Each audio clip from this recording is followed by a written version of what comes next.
Hello dear students, welcome back to my channel Physics SPC CBSE board exam paper 2024 का question number 3. The quantum nature of light, explain the observation of photoelectric effect H. ये चार choice दे रखी हैं, चारों चॉइसों को एक एक करके पढ़ते हैं और देखते हैं कौन सा करेक्ट आंसर है. पहला पढ़ते हैं.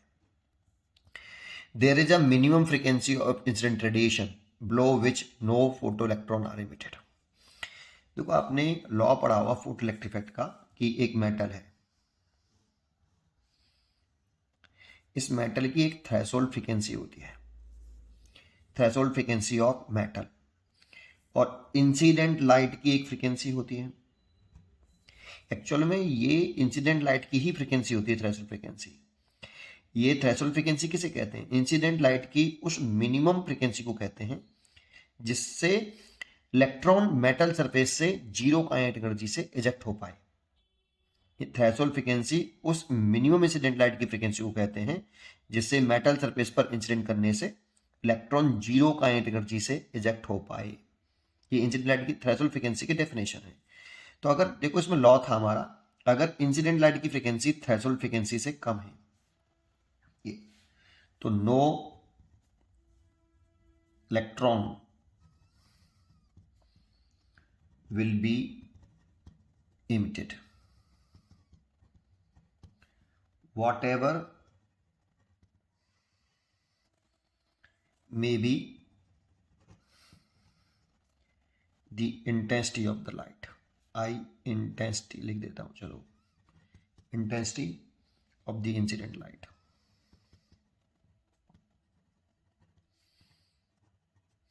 जानते हो threshold frequency minimum incident light की इंटेंस फ्रीक्वेंसी है बेटा.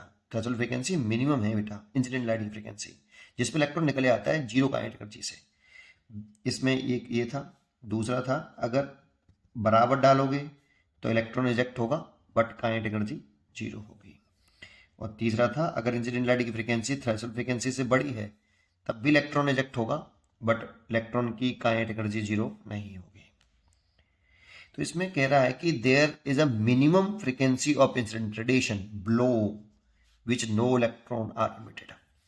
अगर इस फ्रीक्वेंसी से कम फ्रीक्वेंसी की लाइट इंसिडेंट करी तो इलेक्ट्रॉन इजेक्ट नहीं होगा. तो ये सही चॉइस है बेटा. ठीक है, बी चॉइस चेक कर लेते हैं. The maximum kinetic energy of photo electron depends on the frequency of the incident radiation. Depends only on, यहाँ एक वर्ड है, यहाँ ओनली और लगाओ बेटा यहाँ पे, है ना. अब पढ़ते हैं इसको. The maximum kinetic energy of photo electron depends only on the frequency of incident radiation. देखो equation of photo electric effect हमने पढ़ा कि जो मैक्सिमम काइनेटिक एनर्जी होती है वो एच न्यू माइनस के फाई ये होती है बेटा. इसमें कोई शक नहीं है कि जो मैक्सिमम काइनेटिक एनर्जी है ना वो फ्रीक्वेंसी के डायरेक्टली प्रोपोर्शनल है, क्योंकि एच तो यूनिवर्सल प्लैंक कांस्टेंट है. बट मैक्सिमम काइनेटिक एनर्जी की frequency work function of metal पर भी डिपेंड करती है. क्यों? क्योंकि जब एच न्यू एनर्जी देते हैं ना तो ये एच न्यू एनर्जी किसी एक इलेक्ट्रॉन को दे देता है. ये फोटोन है, ये अपनी एनर्जी किसी एक इलेक्ट्रॉन को दे देता है. अब इलेक्ट्रॉन उस एनर्जी को लेके दो तरीके से यूज करता है. कुछ एनर्जी का पार्ट इस एनर्जी का कुछ एनर्जी का पार्ट वर्क फंक्शन की में, that means electron metal surface से बाहर निकलने में वर्क फंक्शन के बराबर एनर्जी खर्च करता है, बची हुई काइनेटिक एनर्जी के रूप में यूज करता है.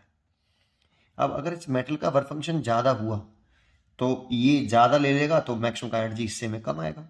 तो maximum kinetic energy work function that means metal की मटेरियल पर भी डिपेंड करता है. ये मेटल की प्रॉपर्टी होती है. Work function depends on phi depends on material of metal. अलग अलग मटेरियल के लिए अलग अलग होता है. इसलिए मैक्सिमम काइनेटिक एनर्जी फ्रीक्वेंसी के साथ पर डिपेंड करती है, इसमें कोई शक नहीं है. बट ओनली वर्ड यूज किया उसने, depends only on the frequency of the incident radiation. ये सेंटेंस गलत है. वो साथ में वर्क फंक्शन पर that means material of the metal पर भी डिपेंड करना चाहिए, इसीलिए गलत हो गई. अगर हम तीसरा सी चॉइस अगर चेक करें when the metal surface is illuminated the electrons are ejected from the surface after some time. ये एक लॉ है कि जो फोटो इलेक्ट्रिक एमिशन होता है ना, ये इंस्टेंटेनियस प्रोसेस है। दैट मीन्स जैसे ही आप लाइट डालोगे तो लाइट डालने में और फोटो इलेक्ट्रॉन इमिटेड होने में टाइम जो लैगिंग होती है, मतलब जो समय लगता है लाइट डालने में और इलेक्ट्रॉन निकलने में जो समय लगता है, वो 10⁻⁻9 सेकंड से भी कम लगता है। और ये कह रहा है आफ्टर सम टाइम बाद लगेगा, मतलब लाइट डालोगे और इलेक्ट्रॉन जो निकलेगा उसमें टाइम लैगिंग कितनी है, 10⁻⁻9 सेकंड से भी कम है। तो तुरंत इलेक्ट्रॉन निकलेगा इमीडिएटली। तो इसमें ये वर्ड भी गलत है। देखो आपको मैं एक लॉ लिखा हुआ दिखाऊं, ये इस तरह से लॉ लिखा होता है, the photo electric emission is an instantaneous process, the time lag between incident of radiation emission photo electrons is less than 10⁻⁻9 second. तो बहुत कम समय लगाना बेटा, इसीलिए ये वाला भी चॉइस गलत है। अगला लिख रहा है the photo electric current is independent of the intensity of the incident radiation. ये भी गलत है बेटा। जो डी है ये कह रहा है कि जो फोटो इलेक्ट्रिक करंट होती है ना, वो इंडिपेंडेंट होती है किससे, फोटो इलेक्ट्रिक करंट यानी तो डायरेक्टली प्रोपोर्शनल होती है intensity of the incident light के, इंटेंसिटी ऑफ इंसिडेंट लाइट के। क्योंकि जो ejected number of electron photo जो है, ejected number of photo electron पर सेकेंड, ये डायरेक्टली प्रोपोर्शनल होते हैं इंटेंसिटी के।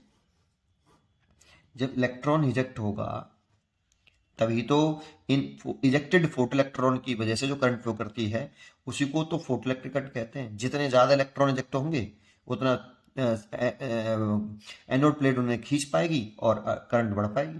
तो photo electric current, intensity of the incident radiation और ejected number of photo electron per second, ये तीनों आपस में डायरेक्ट रिलेशन रखते हैं, मतलब इन दोनों में तीनों में रिलेशंस होता है। दैट मीन्स ये चॉइस भी गलत है, इसीलिए इसकी सही चॉइस है ए। पढ़ते रहिए और खुश रहिए।